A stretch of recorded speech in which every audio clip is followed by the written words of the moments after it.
কিছু আলেম বলতেছে পিস টিভি ইহুদিদের চক্র, সেই টিভিতে আপনি কিভাবে গেলেন? হ্যাঁ, আমি কিভাবে গেলাম জানেন না? আমি প্লেনে চড়ে গেছিলাম।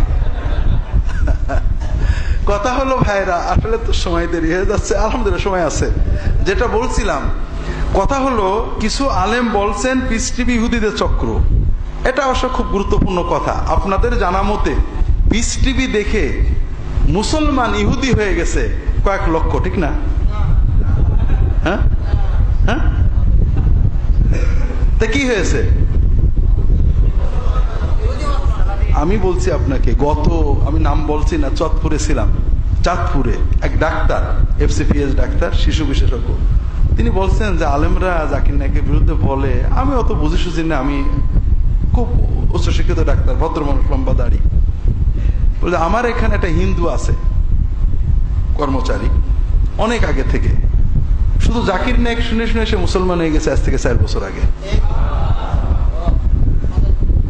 না, আমি যেটা বলছি এটা চাঁদপুরে মুসলমান হয়েছে, কনভিন্সড, সে পড়েছে মিলিয়েছে, মুসলমান হয়ে গেছে। এটা তো আমরা টিভিতে যেটা দেখি এটা শুধু না, এর বাইরে হাজার হাজার মানুষ এগুলো দেখে, পড়ে, আলোচনা করে। তাহলে আমরা জানলাম জাকির নায়েকের লেকচারে কয়েক লক্ষ মুসলমান ইহুদি হয়ে গেছে, ঠিক না? নিঃসন্দেহে তিনি ইহুদিদের দালাল।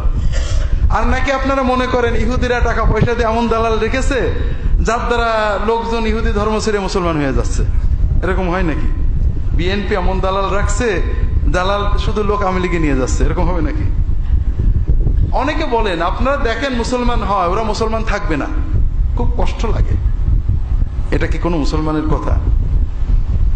একজন মুসলমান আছে, আমরা বলবো দোয়া করে আল্লাহকে ইসলামে রাখুক, এবং আমরা দেখছি ইসলামে আছে। বিশ্বাস করেন, একজন মুসলমান যখন মুসলমান হয় তার ঈমান আমাদের অনেক শক্ত থাকে, অনেক শক্ত থাকে।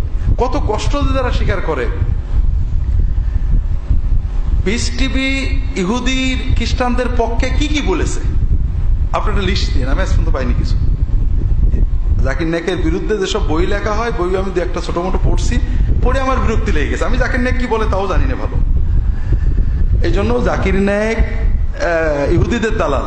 তবে যারা টেলিভিশন দিয়ে মুসলমানদের ন্যাংটো করছে, মুসলমানদের কবরে সিজদা করাচ্ছে, এরা তো আমাদের খাঁটি মুসলমান। কোন হুজুর শুনেছেন এদের বিরুদ্ধে বলতে? কি করব ভাই, কষ্ট লাগে। আপনারা দয়া করে এসব, সবচেয়ে বড় কথা কি, এগুলোর জন্য কিয়ামতে আল্লাহ আপনাদের ধরবে। আল্লাহ সহজ বলবে যে অমককে যে ইহুদি নাসারাদের দালাল বলেছিলে, প্রমাণটা একটু ডকুমেন্ট আমার কাছে দিয়ে এবার জানাতে যাও। যতক্ষণ না দেবেন আজকে না হুল্লাহ রাত গাতাল খাবাল, ততদিন আল্লাহ তাআলা জাহান্নামীদের রক্ত পুজের সমুদ্রে রেখে দেবে। এখানে থাকো, দলিল টেনে দাও।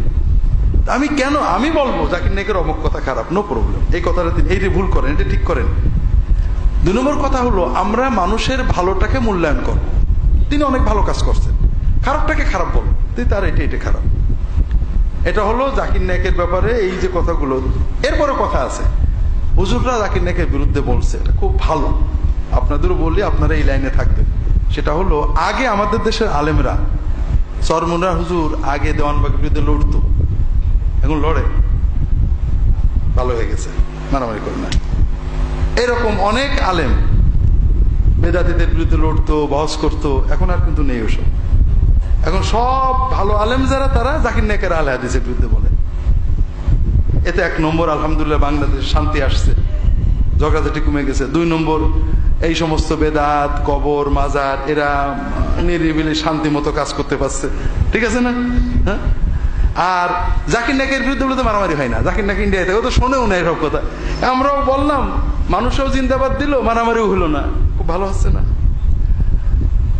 আর একটা জিনিস আমাদের দায়ীরা বলে, জাকির নায়েকের বিরুদ্ধে বললে আল্লাহ কেমন খুশি হন জানি না, শয়তান কেমন খুশি হয় তাও জানি না, তবে খ্রিস্টান প্রচারকরা খুব খুশি হয়।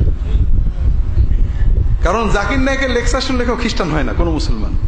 এই জন্য ওই জাকির নায়েকের কথা তুললে ওরা বলে, দেখো না হুজুরা জাকির নায়েক বলে মিথ্যাবাদী, ওর কথা শুনতে ও মিছে কথা কয়।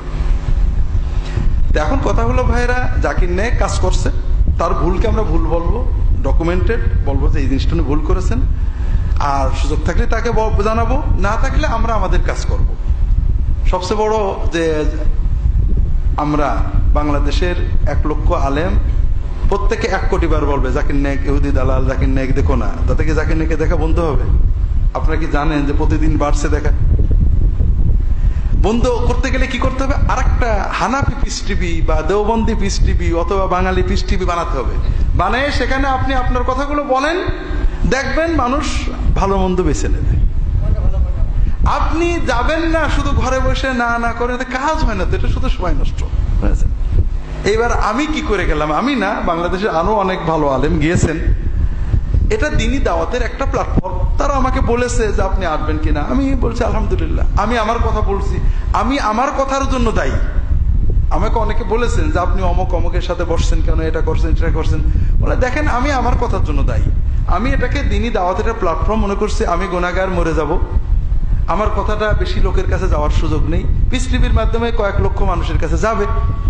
তা আলহামদুলিল্লাহ, এ দেখে যদি 2-1 লোক উপকৃত হয়, আলহামদুলিল্লাহ আমি গেছি। এবং আমি মনে করি পিস টিভি দ্বীনি দাওয়াত একটা বড় মাজাল, বড় ক্ষেত্র।